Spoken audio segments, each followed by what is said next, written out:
If there's no longer confidence that the electoral system can allow you to change government peacefully, what will happen? Citizens will resort to unconstitutional means of getting to power. It's simple. And we can't close our eyes to what's happening across the West African continent.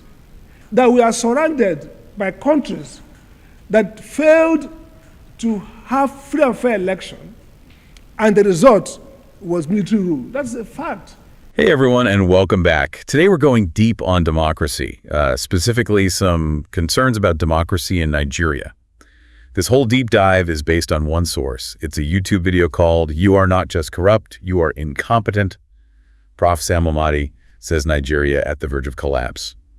Professor Amadi is a legal and public policy expert, and he really doesn't hold back in this video. He's arguing that Nigeria is on the brink of collapse and that it all comes down to a loss of faith in the electoral system. He even compares the situation to Sodom and Gomorrah. That's pretty dramatic, don't you think? It is a pretty stark comparison, but I think he's using that strong analogy to really emphasize how serious this is, that things need to change and fast. Why does this loss of faith in elections matter so much? Well, Professor Amadi makes the case that democracies have two big benefits. First, they incentivize good governance. Leaders are more likely to act in the best interests of the people if they want to be reelected. And second, democracies create political stability.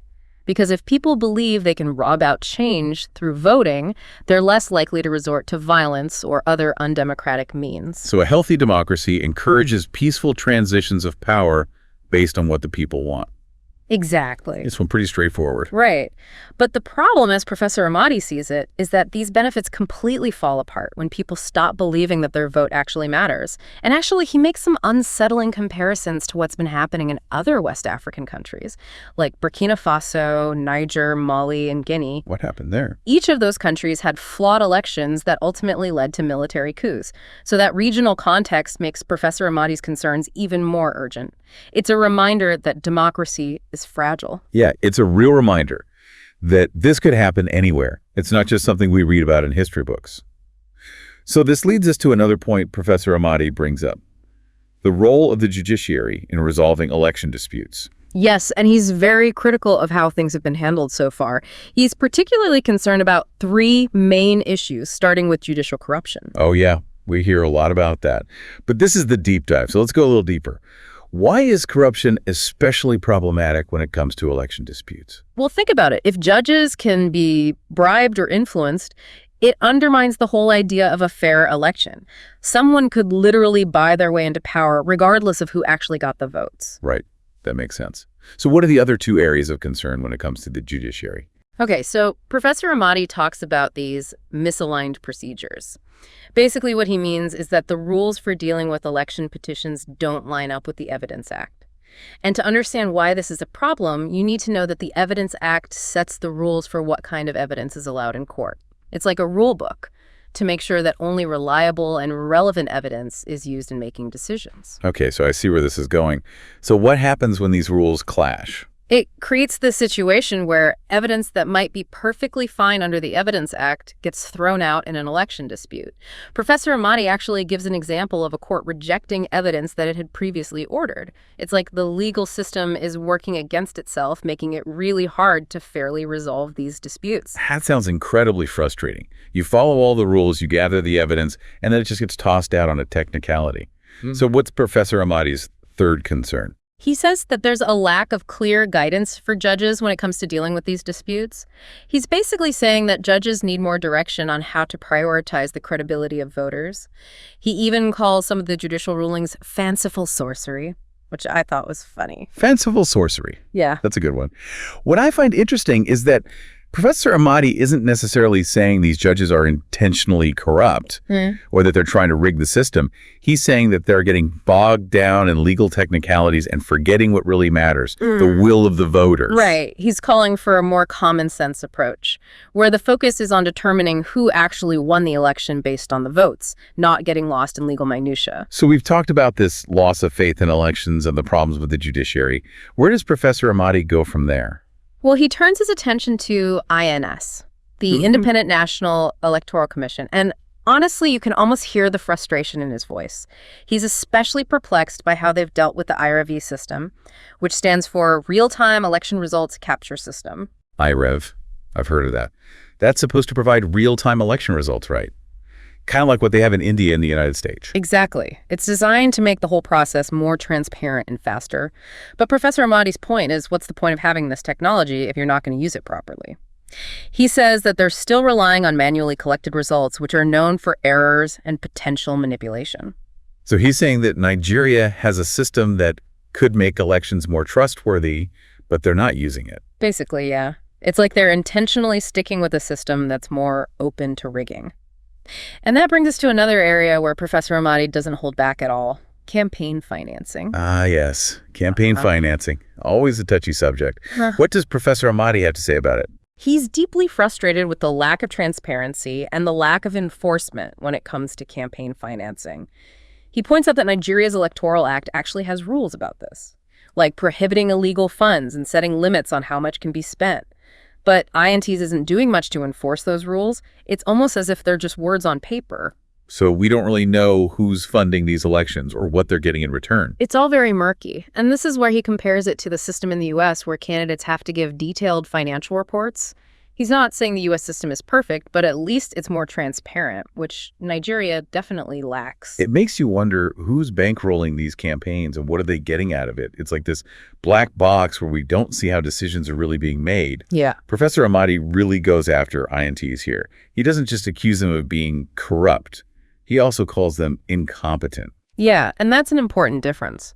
Professor Amadi seems to be saying that their incompetence is in some ways even worse than any corruption. He's frustrated that they don't have good reporting mechanisms and that they're more focused on manipulating things than on making sure elections are fair. So he's saying it's not just about bad people, it's about a system that just doesn't work. Right, and it's the system failure that Professor Amadi says is driving Nigeria to the edge. Like, corruption is one thing. You can fight it. You can strengthen anti-corruption institutions and promote transparency. But incompetence, that suggests a lack of ability or even willingness to just do the job, right? And when that job is ensuring free and fair elections, the foundation of any democracy, well, that's a recipe for disaster. Yeah. It makes you think about what he said earlier about how this is affecting people psychologically. Oh, absolutely. When people lose faith in the system, they start thinking their vote doesn't matter. And it leads to apathy and cynicism, and can even make room for extremism to grow. Think back to those countries we talked about that had military coups. It's a scary reminder that this isn't just a theory, it's a real danger. It's almost like a self-fulfilling prophecy. The system's broken, so people lose faith, which weakens the system even more, and so on. Exactly, a vicious cycle. And that's why what Professor Amadi says about solutions is so important. He doesn't just give up and say it's over. He actually offers some concrete ways to fix things. So let's talk about those solutions. What does he propose? Well, he goes back to the Judiciary. He says those rules for election petitions should be aligned with the Evidence Act. This would create a clearer legal framework for settling disputes. That sounds like a good place to start. Yeah. But even with those reforms, wouldn't the system still be vulnerable to corruption? Right. I mean, we already know judicial corruption is an issue in Nigeria. You're absolutely right. And Professor Amadi knows this is a deep-rooted problem that needs a lot of work to fix. But he's saying that even in a flawed system, we can still improve things. It's about taking steps, even if they're small, in the right direction. Right. Like they say, don't let perfect be the enemy of good. Even small changes can have an impact. What about the IRV system? That seems like a pretty simple fix. It does, doesn't it? Professor Amadi seems to be genuinely confused about why INS isn't fully using this technology. It would increase transparency and make manipulation less likely. If it's already in place, why not use it to its full potential? Right. And that brings us back to the campaign financing issue. It's a big problem, but it also seems really tough to address. Where do you even begin with something like that? It is complicated, but Professor Amadi's point is that we need more transparency as a first step. If we don't know who's funding elections and why it's impossible to hold anyone accountable, he uses the U.S. as an example, not because it's perfect, but because it shows the value of transparency. Imagine if Nigerian candidates had to be just as open about their finances. That would be a big change. Yeah. But realistically, there are probably a lot of powerful people in Nigeria who benefit from the way things are now. They're not going to give up their power easily. You're right. Professor Amadi's analysis doesn't sugarcoat the challenges that Nigerian democracy is up against.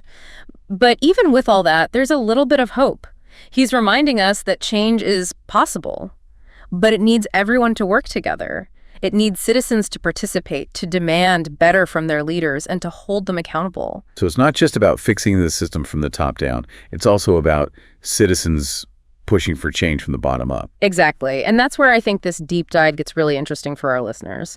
Professor Amadi's analysis isn't just some academic theory. This is about real people's lives. It's about the future of Nigeria and the kind of society its people want to live in. It's about making sure everyone has a voice and that their vote actually counts. Exactly. When people lose that faith, when they think the system is rigged, it has huge consequences. It can lead to apathy, cynicism, and even violence. Think about what's at stake here: the stability of the country, the well-being of the people, and the hope for a fairer future. And you put it like that, it really emphasizes how important this is. It does, right? And that's why Professor Amadi's message is so vital. He's saying that democracy isn't just something you watch. It's something we all need to actively participate in and protect. So what does active participation look like? What can everyday people do to make a difference? That's a great question, and I think it's one we should discuss more. Professor Amadi focuses on the problems with the structure and processes, which is important. But there's another side to this that we haven't talked about yet: the role of individual citizens. Okay, I'm intrigued. Tell me more. What role do citizens play in all this? Well, it's easy to feel overwhelmed by how big the problems in Nigeria are. It's easy to become cynical or just disconnect from the whole process. But at its heart, I think Professor Amadi's message is one of hope. He's saying change is possible, but people have to actively participate. It means speaking truth to power and believing in the power of collective action. So it's about more than just voting. It's about being informed and involved and holding those in power accountable. Exactly. It's about realizing that the future of the country doesn't just depend on politicians and institutions. It depends on everyone working together. It's about taking responsibility and refusing to let apathy and cynicism win. Yes, and that brings us back to Professor Amadi's analogy of Sodom and Gomorrah. He's basically saying that Nigeria is at a turning point. Its citizens have to choose between apathy and action, between being complacent and working towards a better future. So which path will they choose? Will they give in to despair and disengagement like Professor Amadi warns against? Or will they rise to the occasion and demand a system that truly represents them? That's the big question, isn't it? And only the people of Nigeria can answer it. Professor Amadi's analysis gives us a way to understand how complex the situation is and how much is at stake. But in the end, the future of Nigerian democracy depends on the choices its people make both individually and together. It really is a turning point. It makes you think about what Professor Amadi said before about how democracy isn't a spectator sport. We can't just sit back and expect other people to fix things for us. You got it. It's like anything else in life you really care about. You got to put in the effort. You got to be involved and willing to step up and do your part. Professor Amadi laid out the problems, but the real work starts with the people. So where do you think people should focus their energy? What can everyday Nigerians do to make a real difference? Well, first, they got to be informed right. They need to understand the system, their rights, and how to make their voices heard effectively. It's about building a culture of civic engagement where citizens have the power to hold their leaders and institutions accountable. So civic education is crucial. It's not enough to just complain about what's wrong or get discouraged and check out completely. Exactly. People need to be engaged and willing to get involved, whether that's voting, advocating for reforms, or holding their elected officials responsible. Every little thing counts. It's about realizing that the fate of the nation isn't just on the politicians and institutions, but on all of us working together. That makes a lot of sense. If people don't believe their actions have any impact, why would they bother to participate? I keep thinking back to Professor Amadi's Sodom and Gomorrah analogy. He wasn't just talking about some theoretical idea. He was talking about the potential collapse of a whole country. Absolutely. It's a wake-up call. He's telling Nigerians to choose action over apathy, commitment over complacency. The future depends on the choices they make, both individually and collectively. It's a powerful message that applies way beyond Nigeria, too. It speaks to what it really means to be a citizen in a democracy, to be actively involved in shaping your own future. It's a message that resonates with anyone who believes in the power of people. Professor Amadi's analysis has been really eye-opening and thought-provoking. He's shown us the problems Nigeria's democracy is facing, but he's also offered some hope, reminding us that change is possible if people are willing to fight for it. I agree. This has been a fascinating deep dive, and I hope everyone listening got a lot out of it. Me too. We covered a lot of ground today. from the lack of trust in elections to the role of the judiciary and INE, to the importance of transparency in campaign financing, and finally the key role of individual citizens. It's been a reminder that democracy is delicate and that we always need to be on guard to protect it. Definitely. And as we wrap things up, I want to leave our listeners with one last thought. Don't let this conversation end here. Professor Amadi gave us a lot to consider, but now it's up to each of us to decide how we want to respond. Stay informed, stay engaged, and never underestimate the power you have to make a difference. What a great way to wrap things up. Thanks so much for joining me on this deep dive today. It was my pleasure. And to all of you listening, thanks for being with us on this deep dive into the state of democracy in Nigeria. We encourage you to keep learning about these issues, to talk to your communities, and to use your voice to advocate for a better future. Until next time, keep diving deep.